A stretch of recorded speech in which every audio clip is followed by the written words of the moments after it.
That afternoon, I had just returned from the grocery store, still juggling a few shopping bags, when I saw Ethan, my son, standing in the living area. The daylight streamed in through the glass, brightening his features, yet it didn't soften the coldness of his expression.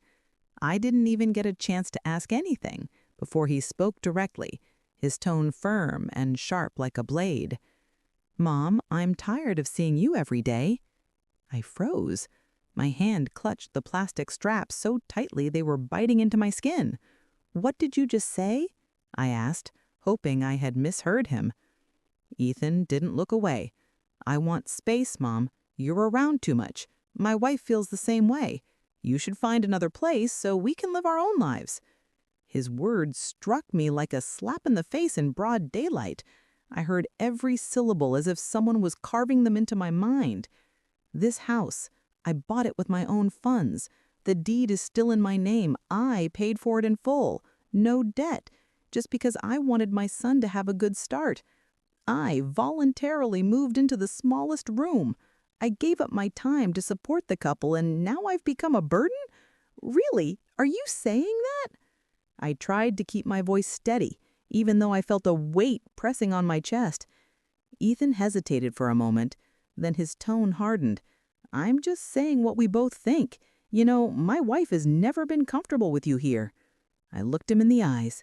"So I put up all the money to buy this house, and in the end, I have to leave my own home?"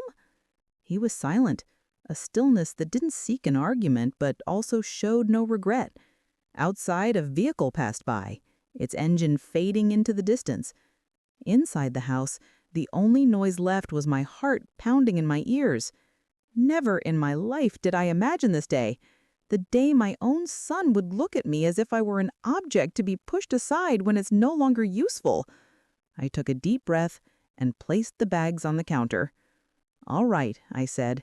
"Just one word. No arguing, no begging." Ethan was a little startled, maybe because he expected me to cry or get angry, but I simply walked to my bedroom and closed the door.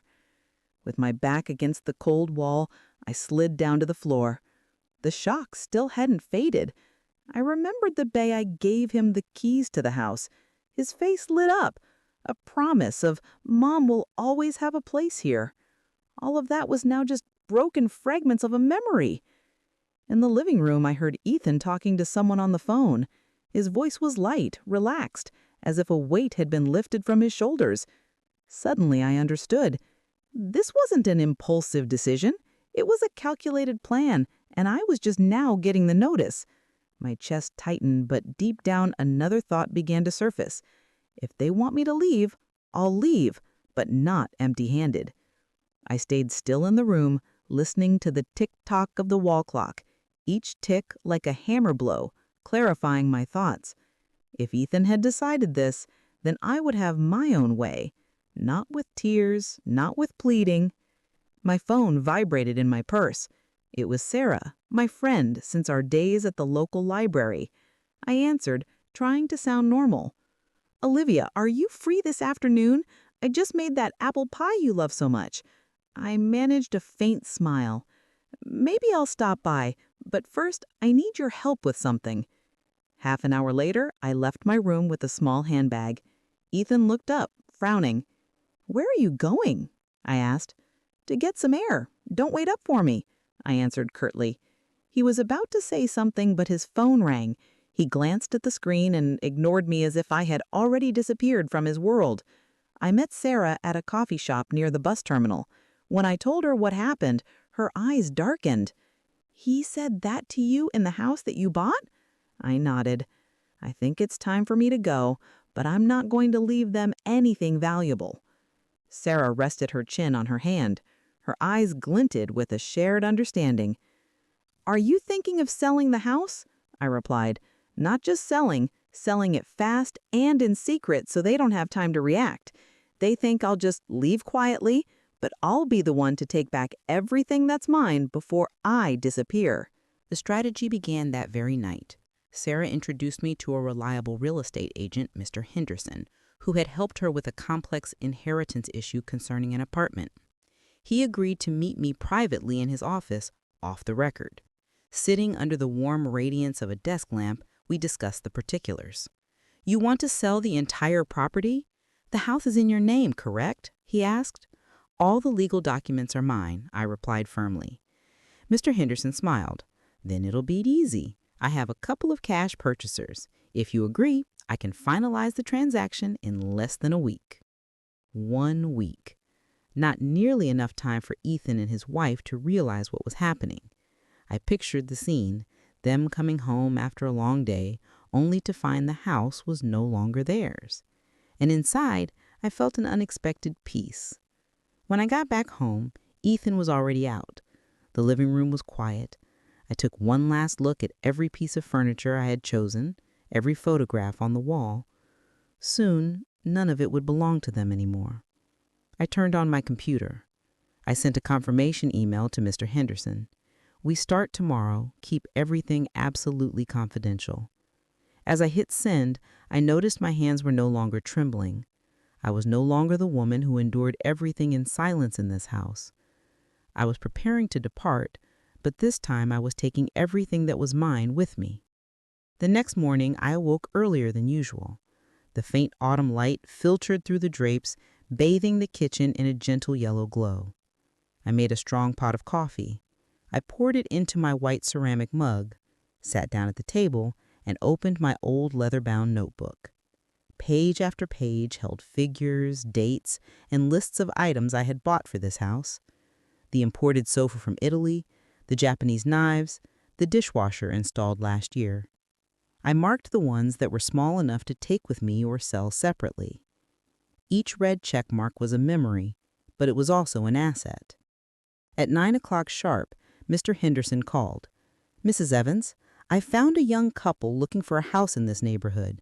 They're ready to pay in cash, but they want to see it as soon as possible." I replied immediately. "Could they come this afternoon?" "Perfect. Do you want them to meet the family living there?" I paused for a moment. "No, I'll make sure the house is empty." After hanging up, I knew I had to act carefully. Ethan and his wife worked all day, but I needed to be sure they wouldn't come back unexpectedly. I sent my son a text. "I'm having a visitor this afternoon. Don't come home early." Ethan replied quickly, "Okay, do whatever you want." A reply so brief it confirmed everything. My presence in that house no longer meant a thing. Around noon, I started packing some of my belongings. I put the valuable items in cardboard boxes and labeled them. I would send them one by one to a storage unit Sarah helped me rent. I dragged the boxes to Sarah's car, parked right outside the door. At 3 o'clock, the buying couple arrived with Mr. Henderson. They were young, dressed simply, but their eyes lit up as they walked in. They didn't know the story behind the walls. They only saw a warm, clean house full of potential. I guided them through each room, presenting every detail like an experienced salesperson. Though inside, I felt both relieved and bitter. "We love this house," the wife said, looking at her husband. He nodded. "If you agree, we can put down a deposit right now." I looked at Mr. Henderson. He gave a slight nod, confirming everything was going according to plan. After they left, I locked the door and stood in the middle of the living room. This space had witnessed more than I wanted to remember. Silent dinners, backhanded comments, and the moment Ethan bluntly asked me to disappear. I would sleep here one last night, not because I had to, but because I chose to. One last look before leaving on my own terms. On the kitchen table, the deposit agreement lay neatly. Everything was in motion, and for the first time in months, I was in control. That night, I didn't fall asleep right away. I sat by the living room window, watching the street lights filter through the garden trees, in my hands a cup of hot tea, the steam rising in small spirals, just like the thoughts in my head. My phone vibrated, a text from Ethan. "Mom, can you watch Katie tomorrow? Brenda wants to go out all day." I smiled, but not with joy. It was a smile of irony. I truly loved my granddaughter Katie, but Ethan's tone made it clear that to them, I was nothing more than a free babysitter. I replied, "No, I'm busy. Just 3 words, but I knew Ethan would have to read them several times. I rarely said no to him directly. The next morning, I got up early. The sky was hazy, the garden covered in mist. I made coffee and started the day's task, packing. The sound of packing tape sealing boxes was like a final cut, breaking old ties. Around 10, Sarah arrived. Her eyes scanned the stacked boxes. "You're moving fast," she said. "I want to finish before they start asking questions," I replied, handing her a list. "This goes to the storage unit, the rest to an auction house." Sarah helped me load the rented truck. The driver was a young, quiet, efficient kid. I had already paid a 6-month deposit for the storage unit, enough time to get settled in a new place. In the afternoon, I got a call from Mr. Henderson. "Mrs. Evans, the deposit has been transferred. I'll prepare the final sales contract for you to sign on Friday." I looked at the calendar. Friday was just 3 days away. 3 days to finish everything. And the last 3 days, I would live here. That night, Ethan and Brenda still weren't home. I had dinner alone, a simple bowl of chicken soup with bread. The silence was so deep, I could hear the clock ticking. Oddly, I didn't feel lonely. Around 9, they arrived. I was still at the table reading. Brenda glanced at the boxes but didn't ask anything. Maybe she thought I was just clearing out some space. Ethan was absorbed in his phone. "Remember to watch Katie tomorrow," Brenda said, her tone a command, not waiting for a reply. I closed my book. I looked her in the eyes. "I already told Ethan, I'm busy." She raised her eyebrows, about to argue, but she held back. Maybe my voice surprised her. It was calm but firm. When they went upstairs, I looked around the house one more time. Everything was starting to detach from me, becoming the past.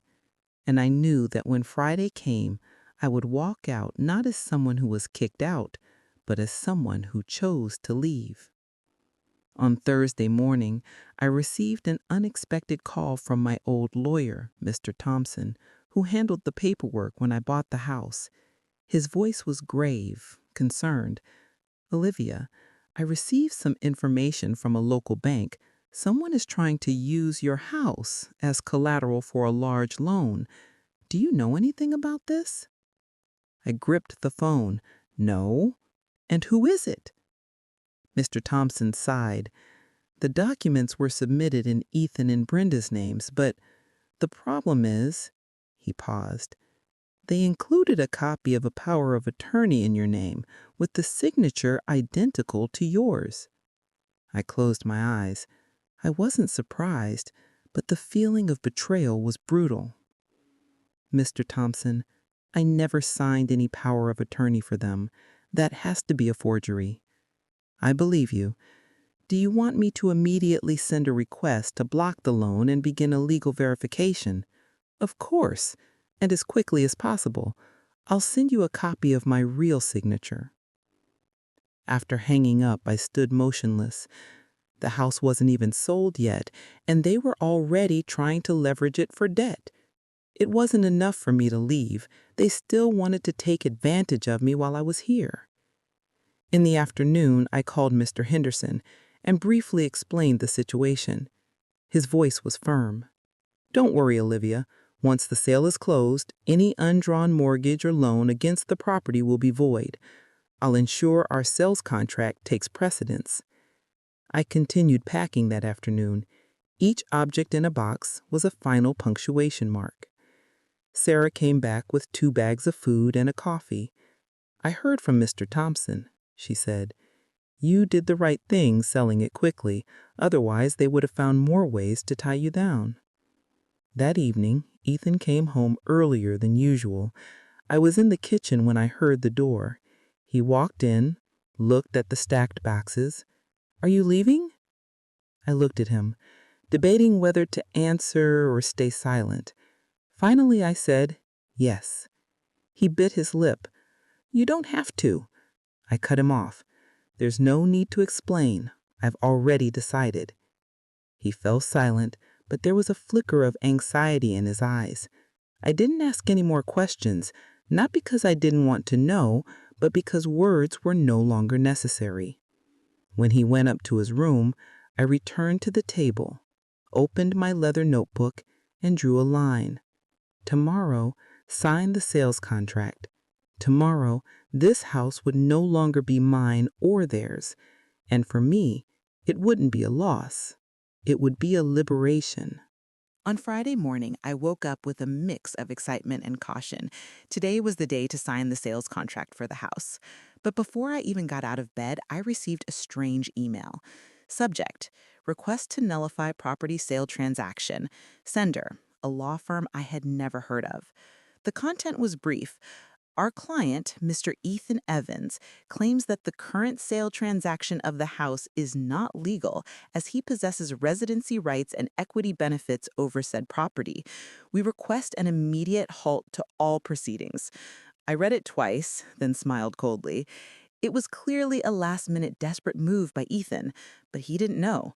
The entire property was in my name, and bank records confirmed there was no notarized shared residency agreement. I immediately called Mr. Henderson. He let out a small laugh. Relax, Olivia. This is just an attempt to buy time. We have all the legal documents in order. They have no right to stop this. I had decided not to mention the contract signing to Ethan the night before. The less information he had, the safer it was. At noon, I drove to Mr. Henderson's office. The sky was clear, but a cold wind was blowing. In the meeting room, the file was already perfectly arranged. Mr. Henderson and my lawyer, Mr. Thompson, were both there. You just need to sign here, here, and here, Mr. Thompson indicated on each page.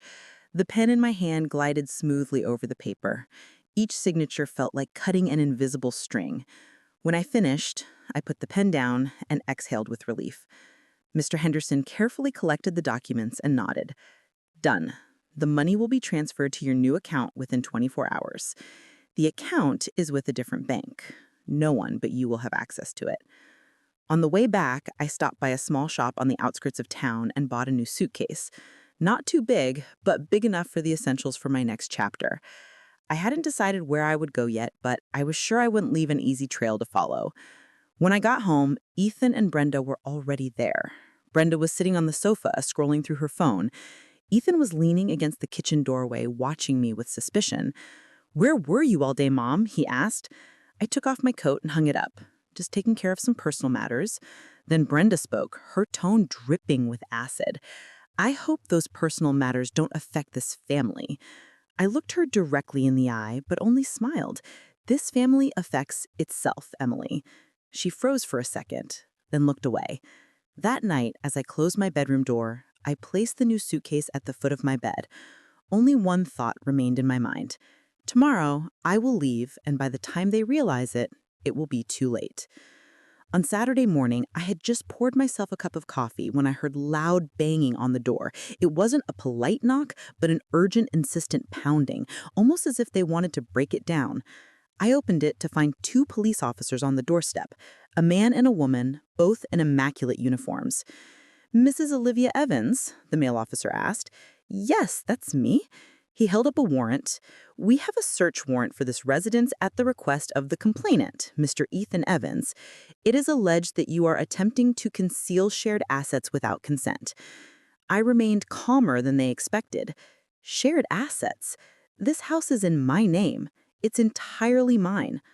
"Go ahead, but you won't find anything legal to hold me here." They entered and began to inspect each room. Brenda and Ethan came running down from upstairs. Brenda was still in her pajamas, her hair a mess, but her eyes were bright, as if she expected to see me in handcuffs. "Does Mom really think she can sell the house without consulting us?" Brenda spat out word for word. I looked at her the way you look at a child caught stealing cookies and denying it. "I don't think so. I know I can, and I already did."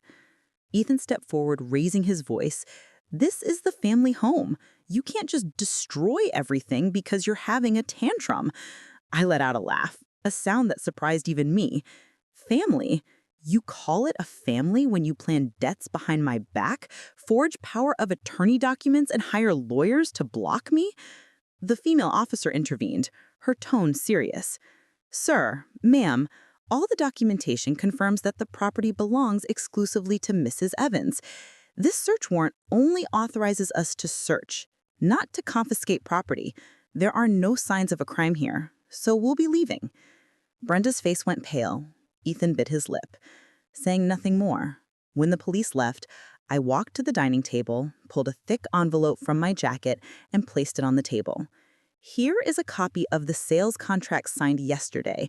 The transaction is closed. The money is already in a place you will never be able to access." Brenda lunged to snatch the envelope, but I pulled it back. "No, this is my copy. You'll receive the official documents from the lawyer in a few days. From this moment, you have exactly 4 days to find another place to live." A heavy silence fell in the room. No more banging, no more police, just the naked truth. Ethan stared at me with a mixture of shock and panic. Brenda turned away, clenching her fist so tight her knuckles turned white. I picked up my coffee cup. I took a sip and spoke slowly. "I told you. By the time you understood, it would be too late." On Sunday morning, as I was packing more boxes, I heard a crash downstairs.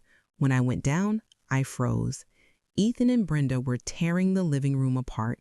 Drawers were pulled out, papers scattered all over the floor. "What are you doing?" I yelled. My voice echoed louder than I expected. Brenda looked up, her eyes as sharp as knives. "We're looking for the sales documents. You have no right to do this. If we find them, we'll nullify the transaction." I walked straight to the center of the room, standing in front of the drawer Brenda had just opened. "You dare touch another thing of mine, and I'm calling the police right now." But Ethan grabbed a stack of papers, but I slapped them out of his hand. The sheets flew through the air. "This is my medical certificate. How low are you willing to go?" "Don't pretend, Mom," Ethan snarled. "You've changed. You're not the one who used to put the family first. Now all you do is think about yourself." I let out a dry laugh. "Think about myself? After decades of working tirelessly, paying off debts, buying this house for you, taking care of your children, silently enduring your wife's veiled insults? If this is the first time I'm thinking of myself, then it's long overdue." Brenda lunged towards me, pointing a finger in my face. "We're not leaving. You can't kick us out." I stepped even closer, my voice as cold as ice. "I'm not kicking you out. The new owner will. And when the police come to back them up, don't expect me to intervene." Ethan's face turned red, his hand clenched into a fist. I saw the fire burning in his eyes, but he didn't dare do anything. Maybe because he knew that if he crossed that line, the consequences would no longer be just a family matter. "I have endured enough," I said slowly. "You've gotten used to me staying silent, but my silence no longer means acceptance." Brenda let out a scornful laugh, but my voice rose above it. "In 4 days, I will hand over the keys to the new owner. If you are still here, they will call the police, and I will be on their side." They both stood there, petrified, out of excuses, just glares filled with resentment. I bent down, picked up the papers from the floor, and put them back in the drawer, slamming it shut with so much force that the whole room shook. "If you touch my things one more time, there will be no warning." Then I went up to my room, leaving them in the middle of the mess and the truth they could no longer change. That afternoon, I decided to leave the house for a few hours to get some fresh air. I went to a small coffee shop in the center of town. I sat in a quiet corner with a book and a cappuccino. I had barely read a few pages when my phone started vibrating nonstop. The first message was from my next-door neighbor, Mrs. Harrison. "Olivia, what's going on at your house? I see a moving truck parked out front. They're taking things out." I called her immediately. "Can you explain?" "2 young men. Brenda is giving them orders. They're loading a large wardrobe and the dining room table. I thought you were moving out." I gripped the phone. "No, that's mine." Without thinking, I left the coffee shop and drove back. When I arrived, the scene made my blood boil. The truck was open, already full of furniture, most of which was on my list to take with me. Brenda was in the yard on the phone, pointing for the men to continue. Ethan was nowhere to be seen. I screeched to a halt. I slammed the car door so hard that everyone turned to look at me. "Put everything on the ground now," I shouted. My voice boomed through the air. Brenda scowled. Mom, you're back early. I was just helping you get your things out faster. You're busy. I walked to the truck and stood in front of it, blocking the way. This is my property. If you take one more thing out of this house, I'm calling the police right now. The two men looked at each other and put the furniture down. They clearly didn't want any trouble. Brenda approached, her voice low and venomous. You're overreacting. We have rights too. I took out my phone and dialed the police station directly. Your rights end at the front door of this house, and this house will soon no longer be yours. Hearing me speak to the police, Brenda turned around, muttering insults. The truck left within minutes, leaving the furniture scattered at the entrance. I stood there, looking at the mess, my heart still racing. A part of me wanted to cry with rage, but the clarity I felt was stronger. This was proof they were willing to act behind my back to break the law. That night, I sent all the photos and Mrs. Harrison's testimony to my lawyer, Mr. Thompson. He replied briefly, "Let them keep digging their own hole. It will make it easier for us to win." I closed the email, looked at the ransacked room, and told myself, just 3 days left. 3 days, and this will all be over. The next morning, I got an unusually early call from Mr. Thompson's office. His voice was grave. "Olivia, you need to know this. Last night, Ethan contacted another agency claiming you have lost legal capacity and asking for help to stop the sale of the house." I sat up straight, my heart pounding. Legal capacity? On what grounds? He submitted a copy of a psychiatric evaluation, but the doctor's signature is an obvious forgery. I called the clinic listed on the paper, and they confirmed they have no record of you as a patient. I laughed with contempt, though inside I was seething. They're getting desperate. "They are," Mr. Thompson said, "but this is serious. If we don't act fast, they could delay the sale.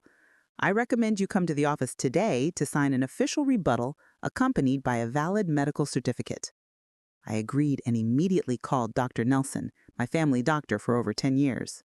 Within an hour, I had a certificate of sound mental health in my hands, complete with his signature and official red seal. On the way to Mr. Thompson's office, I thought about every move Ethan and Brenda had made.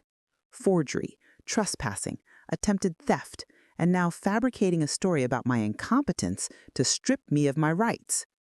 Each move was a stab in the back, but it was also a nail in their own coffin.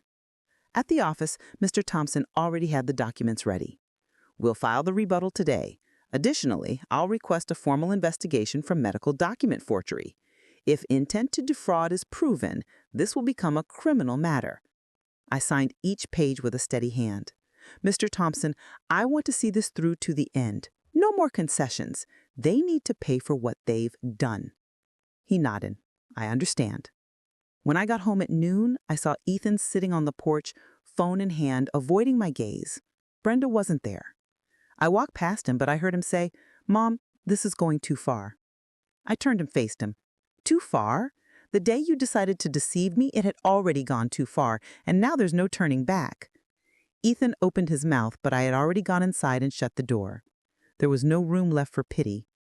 That afternoon, Mr. Thompson sent an email. "The rebuttal has been accepted by the court. The sale of the house will proceed as planned. The investigation into the document forgery will begin this week." Reading it, I leaned back in my chair, and for the first time in weeks, I truly smiled. Only 2 days left. On Monday morning, I was checking my list of boxes when the doorbell rang. On the porch was a woman in a dark suit holding a briefcase. "Mrs. Olivia Evans?" she asked. "That's me. I'm a social worker from Adult Protective Services. We've received a report that you may be a victim of financial abuse and we need to intervene urgently." I frowned. "A report from whom?" "That information is confidential, but I need to ask you a few questions, and I may need to check your living conditions." I understood immediately. Ethan or Brenda had called, but this time they were trying to pose as saviors, feigning concern to delay the sale of the house. "Please come in," I said, keeping my voice calm. The social worker opened her notebook and began asking about my income, my bank accounts, and my health. I answered clearly, providing Dr. Nelson's medical certificate and the statement from my new bank account. "That's strange," she commented, "because the report describes you as a frail, elderly person unable to manage your finances who was forced to sign documents against her will." I let out a laugh, though nothing funny about it. I suppose they forgot to mention that I was the one who initiated the sale of the house and that I signed all the documents myself in front of witnesses. When the social worker reviewed the sales contract and supporting documents, her expression softened. It seems someone is trying to exploit the system to make your life difficult. I'll note this in my report and close the case today. Before she left, she added, "If they file any more false reports, that will constitute a violation of the law." I nodded, thanked her, and closed the door. Indignation burned inside me, but I also felt a slight relief. Another one of their schemes had been dismantled. That afternoon, Sarah came by with a bag of freshly baked pastries. When I told her what happened, her eyes widened. They have no shame. Only 2 days left, Liv. Hang in there. Together, we arranged the last of the boxes. My suitcase was packed with the documents and contracts stored in a portable safe. As night fell, with the streetlights casting shadows in the empty living room, I stood and looked around. The faded walls, the bare nails where photos once hung. There was nothing left to tie me to this place. I whispered into the void. Just 48 more hours, and it will all be over. And I knew that this ending would be nothing like what Ethan and Brenda had imagined. The next morning, I received an email from Mr. Henderson with a subject line, "Change in handover date." The message was brief. The buyer has requested to take possession of the house 1 day early. This means we will complete all paperwork this afternoon. If you agree, I will handle everything. I read it again to make sure I wasn't mistaken. This afternoon meant that Ethan and Brenda would have less than 10 hours before losing all rights to the house. I called Mr. Henderson immediately. "I agree. Do it as quickly as possible and keep it quiet." He chuckled softly. "Understood. I'll bring the final documents to your house at 3 p.m. I hung up and stood in the kitchen, feeling a renewed energy surge through me. My departure would be sooner than expected, and they wouldn't have time to react. At noon, Ethan and Brenda still hadn't returned. I took the opportunity to call the moving company, asking them to come that very afternoon. Sarah was also there to help me supervise. We worked without a break. The boxes were lined up, the suitcase was closed, and the portable safe was ready by the door. Around 2 o'clock, I heard a car pull into the driveway. Brenda got out of the car, smiling. But when she saw the moving truck parked in front of the house, her smile vanished. "What is this? What do you think you're doing, Mom?" I didn't answer right away. I continued citing papers with the movers. Ethan got out of the car, frowning. "Mom, you said we still had 2 days." I looked him straight in the eye. "The plan changed. I'm handing over the house this afternoon." Brenda froze. "No, you can't." I interrupted her, my voice icy. "I can, and I already did. The buyer wanted to move up the date, and I accepted. As of 4 o'clock this afternoon, this will no longer be your home." Ethan took a step toward me, furious. "You're trying to humiliate us." I smiled with disdain. "No, this is the consequence of your choices." At 3 sharp, Mr. Henderson arrived. We signed the last papers in the living room with Sarah and 2 movers as witnesses. As soon as I lifted the pen, Mr. Henderson confirmed, "The transaction is complete. The new owner will be here to pick up the keys in an hour." I put the contract in my purse and turned to Ethan and Brenda. "I'll be gone before they arrive. I suggest you do the same." Brenda opened her mouth to protest, but couldn't find the words. Ethan stood motionless, his gaze fixed on the floor. I walked out the door with my suitcase in hand, Sarah by my side. The air outside was cool and surprisingly light. That afternoon, it would all end, and this time on my terms. As Sarah and I were pushing my suitcase toward the car, a black SUV swerved sharply and pulled into the driveway. The door flew open. 2 men in suits got out, followed by a middle-aged woman with a stern expression. The woman approached me directly, pulling a stack of documents from her briefcase. "Mrs. Olivia Evans, I am the lawyer for Mr. Ethan Evans and Mrs. Brenda Evans. We are here to serve you with a temporary restraining order to halt the handover issued by the district court." I listened to every word, feeling no fear. "On what grounds is this order based?" "My client alleges that you sold the property below market value in order to conceal shared assets, causing prejudice to their rightful inheritance claims, she read from the paper. I laughed softly. This house is not a shared asset, and they have no inheritance rights as long as I am alive. That order won't last 24 hours. Sarah stepped forward. She's just buying time, and she knows it. One of the men in suits intervened, demanding that I stop moving my things until the order was reviewed. I looked at them, then at Mr. Henderson, who had just come out with his briefcase. Mr. Henderson raised an eyebrow. This morning, I submitted all legal property documents to the court. This order is based on false information. I'm calling the judge right now. While Mr. Henderson was on the phone, I turned on my phone's voice recorder. Please repeat the accusation so I can have it on record. The lawyer hesitated, but ended up reading the full text. Her voice was recorded word for word. A few minutes later, Mr. Henderson returned with a cold smile. The judge has already reviewed the case. The restraining order has been immediately nullified. You all should leave before the police arrive to support the new homeowner. The lawyer's face hardened. She stuffed the papers back in her bag and turned away without another word. The two men followed her, visibly annoyed. Brenda, who had been on the porch the whole time, stormed down and shouted, "Mom will pay dearly for betraying us." I looked at her, my voice grave and clear. "No, Brenda, you will pay for confusing my kindness with weakness." Less than an hour later, the new owner's car pulled into the driveway. They shook my hand, received the keys, and went into the house. Ethan and Brenda remained there motionless, as if they couldn't believe it was all over. Sarah and I got in the car. As we pulled out of the driveway, I glanced in the rearview mirror at the image of those two people standing on the porch, lost in a space that no longer belonged to them. And I knew I had won this battle fair and square. Not even 10 minutes had passed since we left the street when my phone rang. It was an unknown number. I hesitated, but answered. "Mrs. Evans," a deep male voice, "this is Detective Miller from the Sheriff's Department. I need you to come to the station this afternoon regarding an ongoing investigation." I frowned. "What matter?" "There is a complaint stating that you stole personal belongings from Mr. Ethan and Mrs. Brenda Evans during the process of moving out of the recently sold house. We need you to come in and clarify the situation." I let out a laugh this time, not hiding the sarcasm.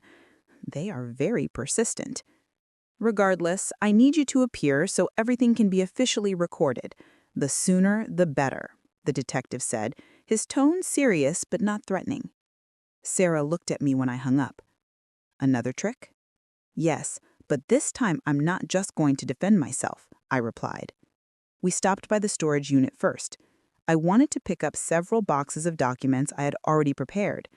Invoices, receipts, photographs of every piece of furniture in the house before I moved along with proofs of purchase. Everything with date, signatures, and bank records. At the station, Detective Miller met me in a small room. He opened a thin folder. "Mrs. Evans, this is the list of items the complainants allege you took illegally. A set of sofas, wall paintings, a coffee maker, and a portable safe." Calmly, I placed each photo and receipt on the table. "Here is the invoice for the sofa purchased from a furniture store in 2018 in my name. Here is the receipt for the painting acquired at an exhibition in the city, also in my name. The coffee maker was a Christmas gift I bought for myself last year, and the portable safe," I placed the warranty certificate in front of him, "purchased with my credit card with the bank statement included." Detective Miller reviewed each document, his expression shifting from doubt to a certain interest. "You're very well prepared." I knew they would try everything. That's why I didn't leave any loose ends. After nearly half an hour, he closed the folder. "I will note in the report that this complaint is baseless. If you wish, you can file a counterclaim for false accusation." I gave a small smile. "I'll consider it. But believe me, Detective, I don't forget." Leaving the station, each step felt lighter. Not because they had failed again, but because I understood that each attack only made me stronger. In the afternoon, the sun gilded the new path I was taking, and this time, there was no shadow of the old house behind me. That night, alone, in my newly rented apartment, a yellow lamp cast a dim light on the empty table. The silence was so profound, I could hear the clock ticking. Although everything was almost resolved, my heart still felt heavy. My lawyer, Mr. Thompson, called. His voice was grave, measured. "Olivia, I just received a report from the investigator. There's something you need to know." I swallowed hard. "What is it?" "Last week, while you were busy with the sale, Brenda tried to open a line of credit in your name. She used forged documents. Luckily, the bank became suspicious and rejected the application, but it's clear they haven't stopped." I closed my eyes in silence. A part of me wasn't surprised, but it still felt like the air had been knocked out of me. "Thank you, Mr. Thompson. I'll think about what to do." After hanging up, I went out onto the balcony. The night was still, the air was cool, lighted windows in the buildings across the street, maybe families having dinner together. Laughing, a simple scene I was no longer a part of. I leaned against the railing, letting the memories flood in. Family meals, Ethan's laughter as a child, the proud look in my husband, Frank's, eyes every time we overcame a challenge. Now it was all a distant echo. Back in the room, I opened the small wooden box I always carried with me. Inside were some old photos. Ethan with messy hair, smiling next to the treehouse. A family photo at Christmas, all of us in red sweaters. And a letter Frank wrote to me, the ink now faded with time. I touched each item, feeling like I held a lifetime in my hands. A life I had given away, only to end up with this distance. The phone vibrated, a text from an unknown number. "You think it's over, Mom?" "Not yet." I knew it was Brenda, but I didn't open it again. I no longer had the strength to reply or to be angry. All that was left was a quiet sadness, like a fog covering everything. I put the phone down. I sat there in the dark. I had won, in a sense, but I felt like I had lost more than just a house. Maybe because this victory meant putting an end to any hope of preserving what was once called a family. Before going to sleep, I closed the wooden box and put it in a drawer. Outside, the city continued to breathe. Life went on, and I just kept repeating to myself in silence, "Let tomorrow be different." Or at least, I have to believe it will be. The next morning, I woke up earlier than usual. The dawn light came in clear and warm, more so than any other day I could remember in months. I made myself a black coffee, no sugar, no milk, a pure bitterness like the feeling of that moment, lucid, orderly, with no room for old attachments. I opened the drawer. I took out the wooden box. Inside were the photos, the letter, and the key to the old house. I looked at them one last time. There was no longer a sharp pain in my chest. They were still part of my memories, but they no longer had power over me. I put them all in an envelope, sealed it, and sent it to the storage unit with the other boxes.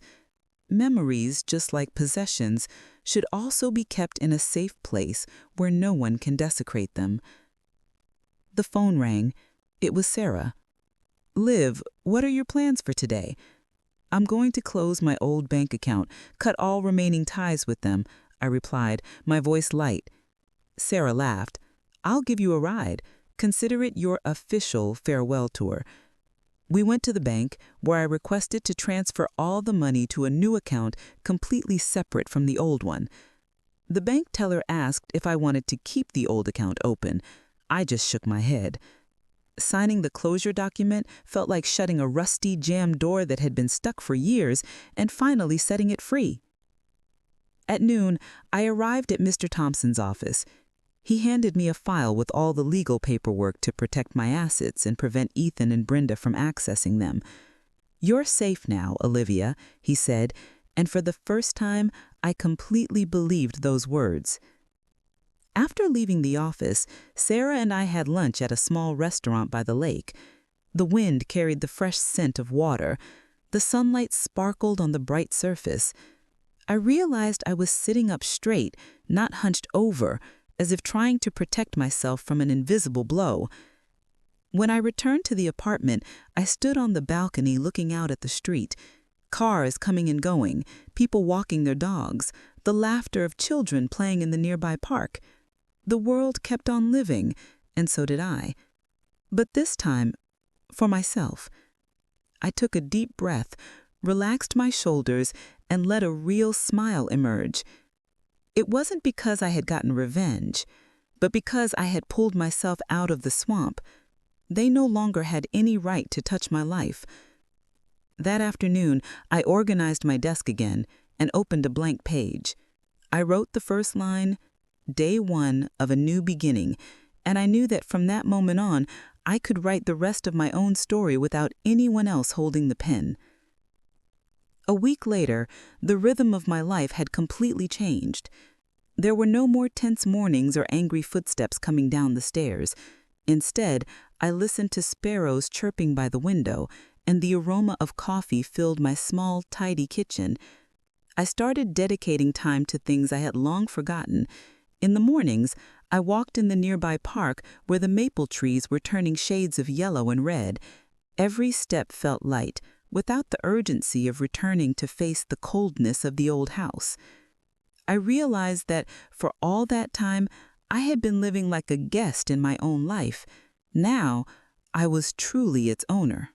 One Tuesday afternoon, I attended a pottery class at the Town Arts Center. Sitting at the wheel, my hands shaped the soft clay as if I were reshaping my own existence. There were a few new people in the class, and we chatted as if we had known each other forever. No one asked about my past, and I didn't have to explain anything. There I was, just Olivia, a woman learning to create something beautiful. Sarah visited often, bringing cheerful stories from her volunteer community. One day, she invited me to join the town's reforestation group. Together, we planted flowers around the lake, our hands covered in dirt, but laughing nonstop. I realized I hadn't laughed so much in a long time, and not out of sarcasm or defense, but out of genuine joy. In the evenings, I would sit by the window to read or write a few lines in my journal. I wrote about the little things I was grateful for: a hot cup of tea on a rainy day, a kind greeting from the doorman, the golden sunset painting the lake. When there was no one left to fear, every ordinary moment became precious. One weekend, I invited some new neighbors over for dinner. We shared food, life stories, and laughter that filled the apartment. Looking around the table, I understood with absolute clarity: happiness is not something that has to be bought with suffering. True happiness is feeling safe being yourself and being surrounded by those who respect you. Before going to sleep, I stood on the balcony and watched the city lights twinkle. Inside me, everything was calm, like the tranquil surface of the lake. I said to myself in a low voice, "I've taken my life back, and this time it belongs completely to me." That feeling I knew then was true happiness. This story is a reminder that the love and sacrifice of parents cannot be seen as an infinite obligation. When family ties are replaced by abuse and exploitation, choosing to leave is not running away, but protecting one's own dignity and peace. Sometimes loving yourself is the only way to keep living. And it's also a warning to others. Affection must be nurtured with respect, not assumed to be eternal.